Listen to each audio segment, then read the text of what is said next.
बिस्मिल्लाहिर्रहमानिर्रहीम। अस्सलाम वालेकुम। खुश रहें, आबाद रहें, जहाँ भी रहें हैप्पी रहें और हेल्दी रहें। तो मैं हूँ फ़ाइज़ा और वेलकम करती हूँ आपको चटपटे पकवान में। चटपटे पकवान में आज आप लोगों के लिए लाई हूँ क्रंची क्रिस्पी एग कबाब की रेसिपी, जो खाकर आपका पेट तो भर जाएगा मगर आपकी नीयत नहीं भरेगी। बहुत ही कम मसालों से तैयार किए हुए ये एग कबाब खाने में बहुत ही टेस्टी लगते हैं। तो रेसिपी को एंड तक देखें। रेसिपी अच्छी लगे लाइक कर दें और चटपटे पकवान को सब्सक्राइब भी कर लें। तो चलें जल्दी से चलते हैं अपने किचन में और बनाते हैं मज़ेदार से ये एग कबाब।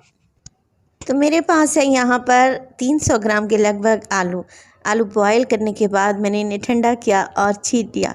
अब देखिए आलू को मैं हाथों की ही मदद से मोटा मोटा सा मैश कर लूँगी, क्रश कर लूँगी, क्योंकि कुछ ऐसी रेसिपीज़ होती हैं जिसमें अगर आलू थोड़े से चंकी रह जाएं तो खाने में और भी ज़्यादा मज़ा आता है। तो मुकम्मल तौर पर आपने आलू को यहाँ पर मैश नहीं करना, हल्का हल्का सा यहाँ पर इन्हें मोटा ही रखना है। तो आलू यहाँ पर देखिए मैं क्रश कर चुकी हूँ। चलें जी, अब इसमें डालेंगे एक मीडियम साइज़ की प्याज जिसे मैंने बारीक सा चॉप कर लिया है। आधा गड्डी हरा धनिया भी शामिल करेंगे और एक अदद हरी मिर्च को बारीक काट कर डाल देंगे।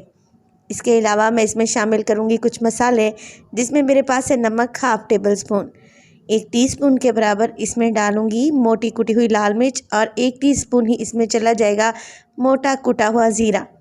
1/4 टीस्पून डालूंगी इसमें पिसा हुआ गरम मसाला और 1 लेमन जूस का भी इस्तेमाल करेंगे ताकि हमारी ये फीलिंग नहायत ही चटपटी और मसालेदार बने। बस जी यही इंग्रेडिएंट जाएंगे इस मसाले में और सब चीज़ों को आप लोगों ने बहुत अच्छे से मिक्स कर लेना है। आलू और अंडे तो हर घर में मौजूद होते हैं, तो अगर आप रात में ही अंडे और आलू बॉईल करके रख लेते हैं तो यकीन करें इस रेसिपी को सिर्फ़ और सिर्फ 15 मिनट लगेंगे बनने में। आप इजीली इस रेसिपी को बच्चों के लंच बॉक्स में भी दे सकते हैं। देखिए यहाँ पर आलू का मिक्स एकदम तैयार है। इसी स्टेज पर आप इसमें नमक भी चेक कर लें, नमक की मिकदार कम लगे तो मज़ीद ऐड कर लें। अब मैंने आलू का मिक्स उठाया है एक टिक्की के बराबर या एक कबाब के बराबर और इसको हथेलियों की मदद से चपटा कर लिया है। टिक्की के दरमियान में रखेंगे एक उबला हुआ अंडा और आलू को इसके चारों तरफ से कोट कर देंगे कुछ इस तरीके से। आपने कोई भी जगह खाली नहीं रहने देनी, अंडा अच्छे तरीके से कोट हो जाना चाहिए आलू के मिक्स में। इसी तरीके से सारे आपने अंडे कवर करके रख लेने हैं। यहाँ पर मैं 5 अंडों का इस्तेमाल कर रही हूँ।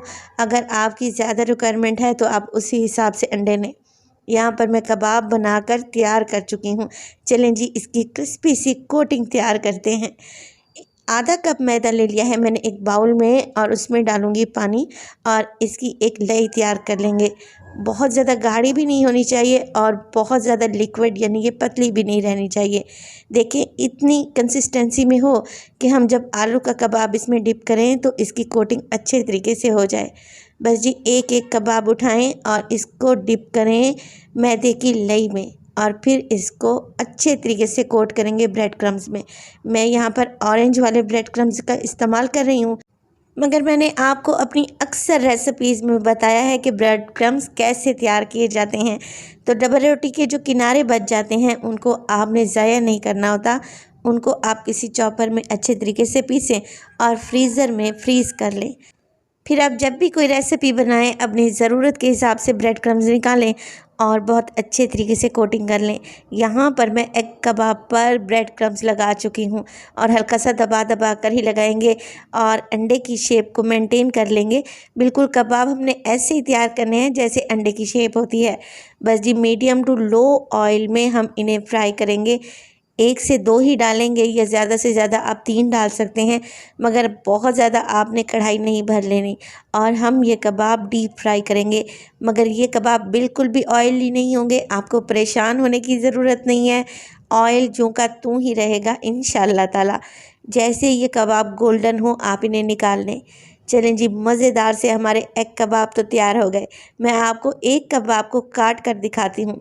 माशाल्लाह से इसकी ऊपर की लेयर बेहद क्रिस्पी और क्रंची है और देखें अंदर से ये कितना खूबसूरत कबाब नज़र आ रहा है। जब आप किसी मेहमानों के आगे रखेंगे तो इंशाअल्लाह वो आपसे इसकी रेसिपी ज़रूर पूछेंगे और इसको खाए बगैर रह नहीं पाएंगे। तो रेसिपी को ज़रूर ट्राई करें। रेसिपी अच्छी लगे लाइक कर दें और चटपटे पकवान को सब्सक्राइब भी कर लें। अपना बहुत सारा ख्याल रखिएगा। फ़ाइज़ा को भी अपनी दुआओं में याद रखिएगा। मुझे दीजिए इजाज़त। टिल देन अल्लाह।